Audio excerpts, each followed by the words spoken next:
This is TWiT.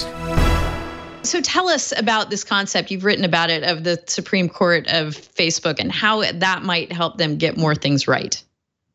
Yeah, so it's fascinating that you bring that up. So, and that when I said before that like Facebook wasn't, when Facebook had 10 million users, they simply didn't have this volume of posting, and they didn't have 10 million posts that were reported every day. Like it was just a lot less. And the percentage that they got wrong had 1 out of 100 had just like a lot less of a risk of blowing up into being the next napalm girl, or I don't know, like what's something else that they like kind of got around, the Donald Trump decision, or like whatever else, when it just wasn't when as much wasn't happening and scale wasn't as big a deal.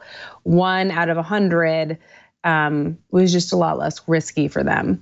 The other thing that's really, I always like, after the Napalm Girl incident, this is like something that you know what I'm referring to with that, but that's like the story of the terror of war photo that was like a very iconic Vietnam War photo of a young girl running naked down a dirt street in Vietnam following a napalm attack. And it's very traumatic and kind of hard to look at. And someone posted in their Facebook feed in Norway, a famous author, and it was taken down. And then the fact that it was taken down got retweeted by the Prime Minister of Norway. And then like the top newspaper in Norway wrote this letter like, "Dear Mark Zuckerberg, don't censor us," type of thing. And following that, this was kind of a turning point for Facebook. Following that, like Sheryl Sandberg issued this statement saying, "Listen, we made a mistake. This shouldn't have been taken down." Well, they didn't make a mistake. Like on the policies that they had, they enforced them correctly. What their mistake was that they had a crappy policy, and it didn't take into account what people actually wanted to see.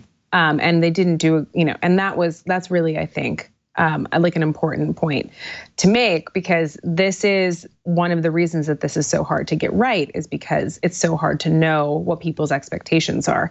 And as many people that are upset about the terror of war photo being taken down might be the same people that like call you and want to call up Facebook, and they're like, "Oh my God, there's this terrible like child pornography appearing on my screen. Like you have to get rid of this."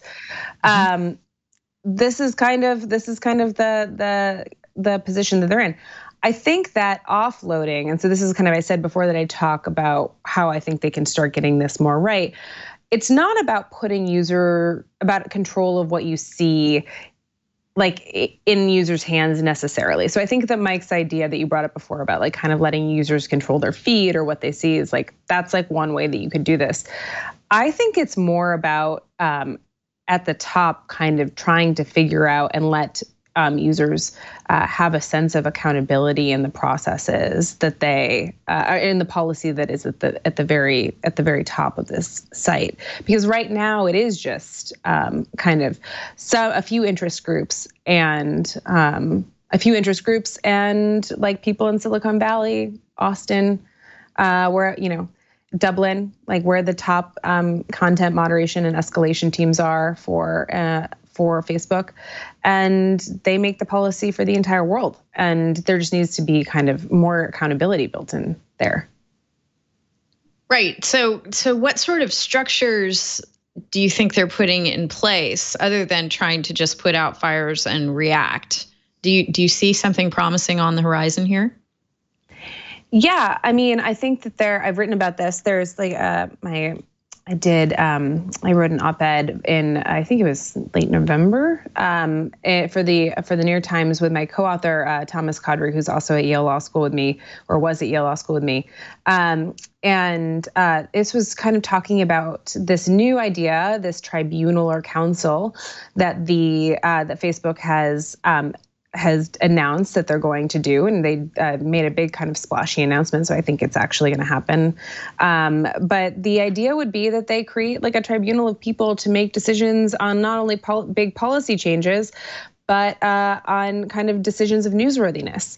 When there is an exception for something, for that goes against policy, something like the terror war video, something like Donald Trump, something like Alex Jones.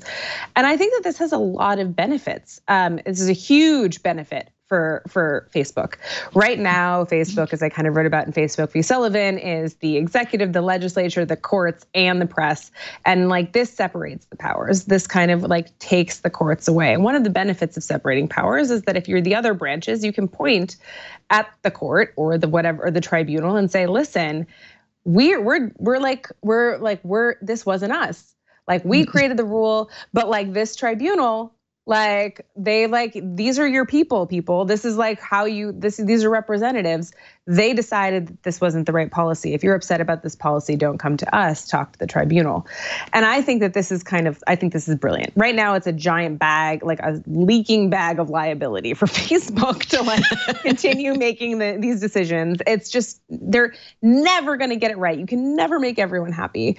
And like, this is brilliant. This is a great move. And I think it's a great move for us too. Like, I think it's a great move for end users. I think that we end up getting a lot more say in like what our speech platform looks like.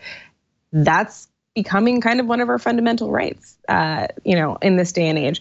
So I'm really optimistic about it. And I should also say that I've been asked to consult to like see what it looks like, to like help them kind of plan and to organize it. I'm not being paid, obviously, but like I'm hoping that I can help make it promising and make sure that they kind of follow through on some of this stuff, because I do think that there's a lot of potential there to finally kind of fix something that people on the academic and like civil society side of things that have been doing this forever have been like chanting like accountability. Like I feel like every paper ends with, and there should be more accountability. And it's like, okay, well, like maybe this will actually kind of start to create that. We'll just have to see. Yeah, and I, for one, am very glad you're in the mix. So yay, that's great news for all of us. To you listening today.